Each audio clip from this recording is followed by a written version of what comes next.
Hi, welcome to this Roots Tech video for Temple and Family History Consultants. Our topic today is overcoming common objections.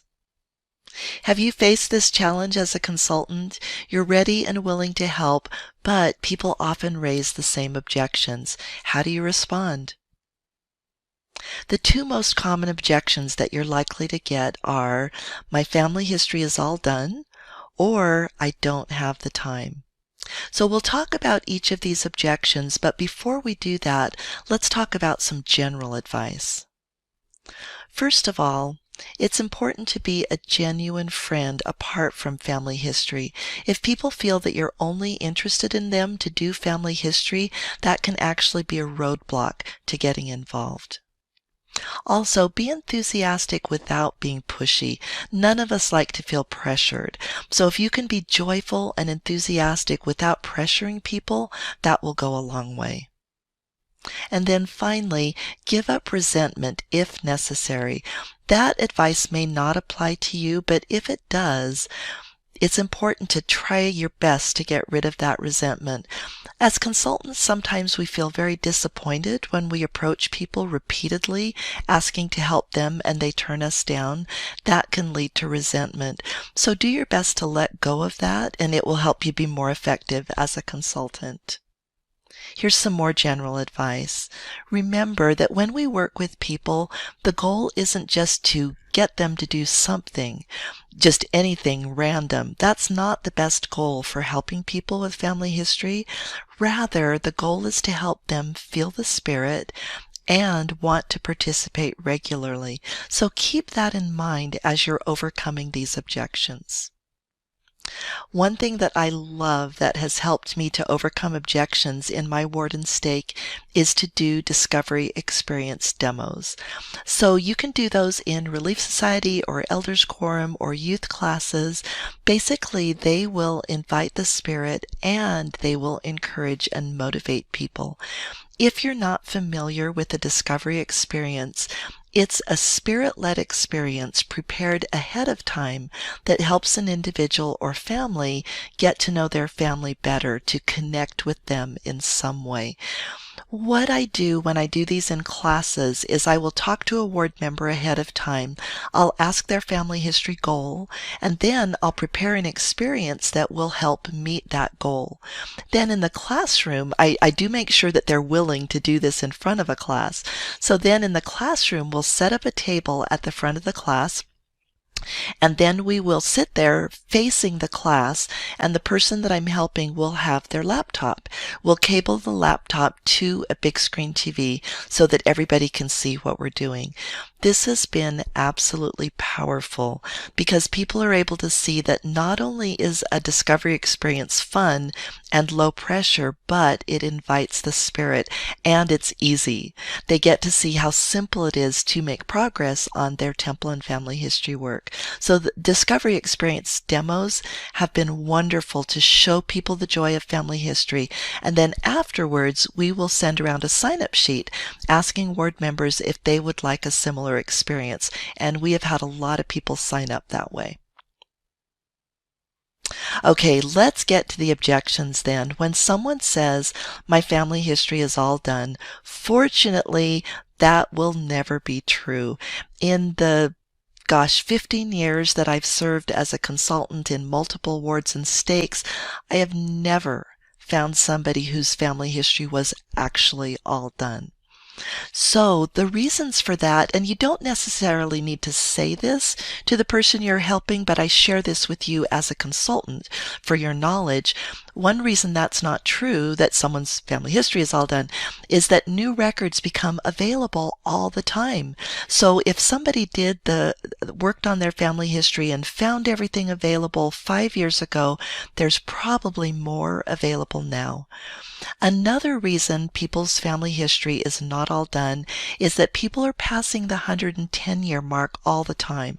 If you're not familiar with that, the church has a policy that we are not to do work for those born less than, temple work, for those born less than 110 years ago without permission of the closest living relatives. Sometimes, if we're doing descendancy research, we have no idea who those relatives are, and it's not practical to find them, and so we tend to wait until they pass that 110-year mark, and people are passing it every day.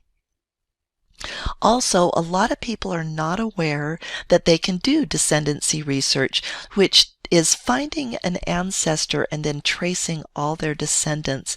Many people's ancestral research really is pretty much done, but there are so many opportunities with descendancy research. And then also, one of the trickiest parts of family history is finding missing children. By that I mean maybe children that they lived and died between censuses, so there's no record of them, or it's just very difficult to find those records of children who only lived a short time.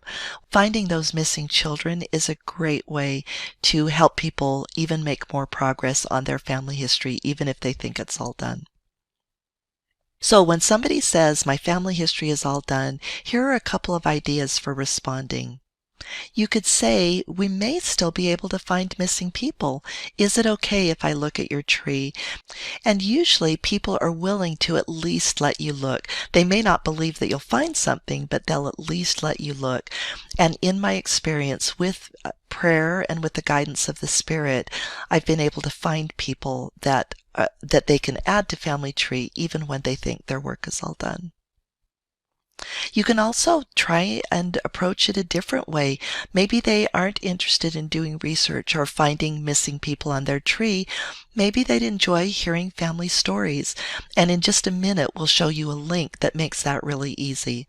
Or they might be interested in adding photos or adding sources to people that are already in family tree. Okay, next objection: I don't have time. In our crazy, frantic world, that is a genuine concern for many people. So we need, as consultants, to be sensitive to people's situations and not to make them feel guilty or to imply, well, if you really wanted to, you could find the time. Some people are stretched really, really thin. So we need to empathize with what they're going through. But even if they feel strapped for time, there may still be options for them to do family history. So you could ask them, what would you want to do if you had the time? And then you may be able to prepare a very short experience that would help them meet that goal. And you could say something like, if we could make progress in just 30 minutes, would you be interested? So here are some ideas for busy people, and you might be delighted to see how many different ways they can be involved that don't take a lot of time. So indexing is a great thing. You can spend maybe 2 or 3 minutes or 5 minutes indexing, and if you do that over time, it adds up. Also, you could invite people to just review their first 4 generations, even if it's just a few people at a time, 5 minutes here, 5 minutes there. You could ask them or invite them to add or read an existing source on someone in Family Tree to get to know their family better. You could invite them to read family stories, and this is the link that I was referring to. This is a free website, and it's actually amazing. So stories.familyfoundapp.com. When you go there, you sign in. Again, it's free. You sign in using your Family Search logon, and it searches all your lines in Family Search, and I believe it's ancestral if I remember right. It searches your ancestral lines to find any stories that people have added. I did this with a youth group one night, and I was really actually surprised at how much they got into it. I showed them how to use the app and run the search, and within minutes they were all sharing these stories with each other. Hey, listen to this story about my great-grandfather, and people were laughing and being touched. And so this is a great way for people to find those stories easily and get to know their family better in just a few minutes. In fact, one cool thing about this app is by every story, it will tell you approximately how long it will take to read that story. So you can find a story that will only take a minute or two to read. You could also invite people to just upload and tag one photo. That is very quick. You could invite them to watch a Roots Tech video. There's a lot of videos that are maybe 3 to 5 minutes long or even less than 20 minutes, but they're relatively short and people may be able to fit that in. You could also invite them to try the activities on Family Search. Just look at that top menu and click Activities, and you'll see a bunch of fun activities like Compare a Face or different things that just help people to get interested in family history that, again, don't take a lot of time. Another good piece of advice is to invite people, once they're willing to try these short bursts of time, invite them to jot down what they did and where they left off so they know what to do next time. One of the most discouraging things for people who are short on time is they'll work on family history a little bit and then they won't have time for a while. And then they'll come back and they don't remember, like most of us, right? They don't remember what they were doing. So by the time they reorient themselves to what they were doing, their time's gone and they haven't made any progress. So just jotting down those notes, whether it's in a Google Doc or on a Post-it note, whatever works for that person, in their calendar app, whatever it is, invite them to jot it down so that next time they come back, it's easy to get started again, even if it's just for a few minutes. And then finally, meeting remotely can work for people who are strapped for time. If you just say, hey, let's jump on a Zoom call for 10 minutes, that could help them make progress. So if you tell somebody, if they agree to meet with you and you tell them that you're only going to take 30 minutes or 15 or whatever, that is so important to stick to that. If people learn that they can't trust us, that we're only going to take the time we promised to take, they're less likely to meet with us in the future. Final words. Be prayerful as you overcome objections. Be creative. There are multiple ways to help people get involved. And finally, don't give up. I want to close by sharing one of my favorite quotes from President Eyring. He says, "Your ancestors' hearts are bound to you. Their hope is in your hands. You will have more than your own strength as you choose to labor on to find them."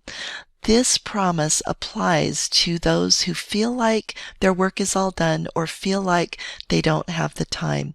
As you feel inspired, you can share this quote with those that you're trying to help so that they know that they will have the help that they need to make progress on their family history. Thank you so much for watching this video, and I wish you the very best with your Temple and Family History calling.